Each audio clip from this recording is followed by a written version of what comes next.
considerado el primer poblado español en América. Fue el hermano de Cristóbal Colón, Bartolomé Colón, quien fundó la ciudad de Santo Domingo, en el suroeste de la isla. Entre 1504 y 1530, en Santo Domingo se establecieron el primer obispado, la primera capitanía general, el primer virreinato, la primera real audiencia, la primera iglesia, la primera catedral y el primer hospital del continente americano. Durante algunos años, esta ciudad fue un trampolín para los exploradores españoles, antes de sus viajes hacia el resto del continente. Pero después de la conquista de Perú y México, la española quedó relegada. Las riquezas mineras que encontraron en los territorios recién conquistados acapararon el interés de la corona española. La población nativa de la española fue esclavizada y se estima que el 90% murió en el primer siglo de la conquista por guerras, explotación y enfermedades. Los nativos no tenían inmunidad contra males para ellos desconocidos, como viruela, sarampión, tifus, paperas o salmonela. Cuando empezó a faltar mano de obra indígena, los españoles importaron esclavos africanos. Se estima que para el siglo XVIII había en la isla unas 400.000 personas, de las cuales 100.000 eran europeos y criollos, 60.000 tenían origen africano, 100.000 eran mestizos, 60.000 eran zambos y otros 100.000 eran mulatos. El mestizaje entre africanos, indígenas y europeos sentó las bases de la identidad nacional de los dominicanos. Debido a que los españoles tenían un control limitado de la isla, la parte norte y occidente quedó a merced de invasores franceses, holandeses e ingleses. En 1777, España reconoció oficialmente la existencia de una colonia francesa y se delimitó la frontera dentro de la isla. Durante varios años la colonia de Saint-Domingue fue una de las más productivas debido a los esclavos. El azúcar y café que se consumían en el Palacio de Versalles procedían de las plantaciones haitianas. Pero en 1791 inició una rebelión de esclavos contra el poder francés. La lucha terminó en 1804, cuando Haití se convirtió en la primera república negra independiente. A partir de entonces inició la lucha independentista en casi todas las colonias españolas, francesas y portuguesas en América. En el caso de República Dominicana, fue 17 años después, el 1 de diciembre del año 1821, cuando José Núñez de Cáceres proclamó la independencia de España.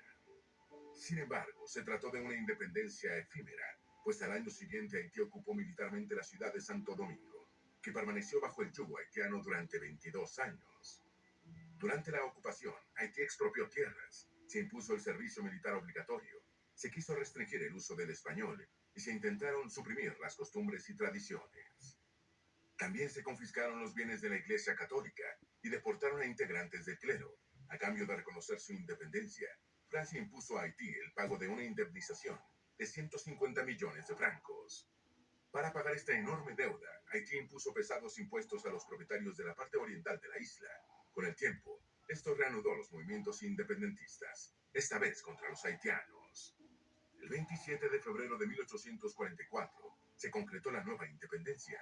Por primera vez se izó la bandera dominicana en el baluarte del Conde en Santo Domingo. La naciente república quedó a cargo de una junta central gubernativa que designó a Pedro Santana como el primer presidente. Tal como sucedió con el resto de las naciones latinoamericanas tras sus luchas independentistas, en Dominicana enfrentó severas crisis económicas, gobiernos efímeros, guerras civiles, inestabilidad política, revueltas militares y amenazas de invasión por parte de potencias europeas. En ese río revuelto que amenazaba con perjudicar sus intereses en el Canal de Panamá, el presidente estadounidense Woodrow Wilson ordenó la ocupación de Dominicana. Los marinos de Estados Unidos desembarcaron en Santo Domingo el 16 de mayo del año 1916 y tomaron el control del país. Siguieron algunos años de estabilidad económica, reducción de la deuda dominicana y construcción de infraestructura productiva en todos los rincones del país. Tras 9 años de ocupación, se realizaron las primeras elecciones en las que Estados Unidos impuso al candidato Horacio Vázquez. El periodo entre 1930 y 1961 se conoce como la Era Trujillo. Durante más de 3 décadas, el dictador Rafael Leónidas Trujillo, apodado El Chivo, ejerció el poder absoluto en República Dominicana, a veces de manera directa como presidente y otras a través de presidentes títere. La dictadura de Trujillo fue una de las más sangrientas de América Latina. La disidencia estaba completamente reprimida, las libertades civiles controladas, los opositores eran torturados, encarcelados y asesinados. La tristemente célebre cárcel, La 40, era el lugar donde encarcelaban a los activistas y militantes políticos contrarios al régimen. Los presos políticos eran fotografiados durante las torturas y las imágenes eran enviadas por Trujillo a sus adversarios políticos.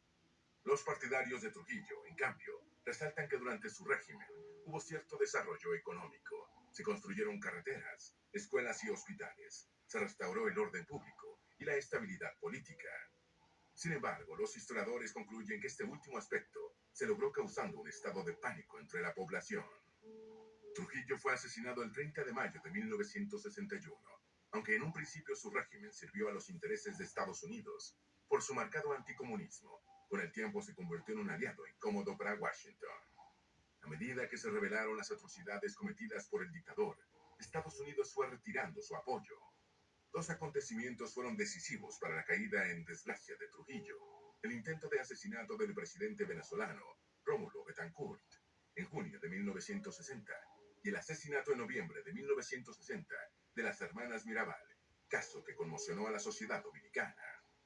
En la segunda mitad del siglo XX, República Dominicana experimentó gobiernos democráticos, derrocados por militares, como el caso de Juan Bosch. También gobiernos autoritarios como el de Joaquín Balaguer, quien ocupó la presidencia 7 veces entre 1960 y 1996. Finalmente, en los años 90, llegaron las reformas, privatización de las empresas paraestatales y un crecimiento macroeconómico que posicionó a República Dominicana en la economía global.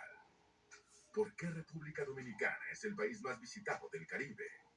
La Española se encuentra en la zona central de las Antillas. Este archipiélago en forma de media luna inicia en la costa oriente de Venezuela y asciende hasta el sureste de la península de Florida.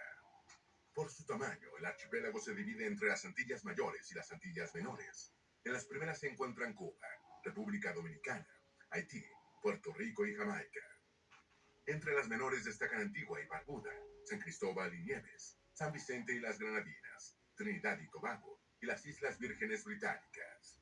República Dominicana limita al norte con el Océano Atlántico, al poniente con la República de Haití, al sur con el Mar Caribe y al este con el Canal de la Mona, que los separa de Puerto Rico.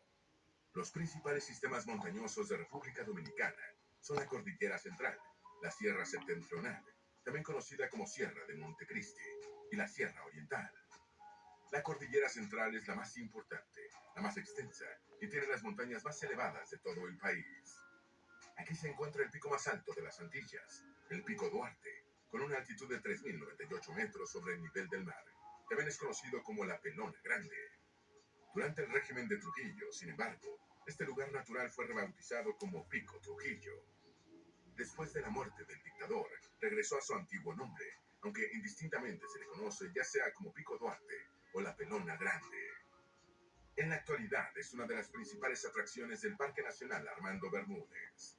Con sus 767 kilómetros cuadrados, este parque se ha convertido en un referente nacional para el ecoturismo, donde miles de personas acuden diariamente a practicar senderismo, montar a caballo, acampar o simplemente a observar la fauna y la flora compuesta principalmente por variedades de pino, ébano, caoba y helechos. Por su altitud, en el parque las temperaturas son inferiores a las de ciudades costeras, descendiendo a los 0 grados en horas de la madrugada. También se presentan censelladas o heladas, algo muy difícil de ver en el resto del país, donde las temperaturas tropicales promedian los 25 grados Celsius. Pero más allá de los espectaculares paisajes de la Cordillera Central, su importancia para el sostenimiento de la economía nacional es fundamental. Ahí nacen los ríos más largos y caudalosos de República Dominicana. Nos referimos a los ríos Yaque del Norte, Yaque del Sur y Yuna. Sus aguas son fundamentales para alimentar los canales de riego de los cultivos de arroz, banano y caña de azúcar. Además, existen varias represas para la producción de energía hidroeléctrica.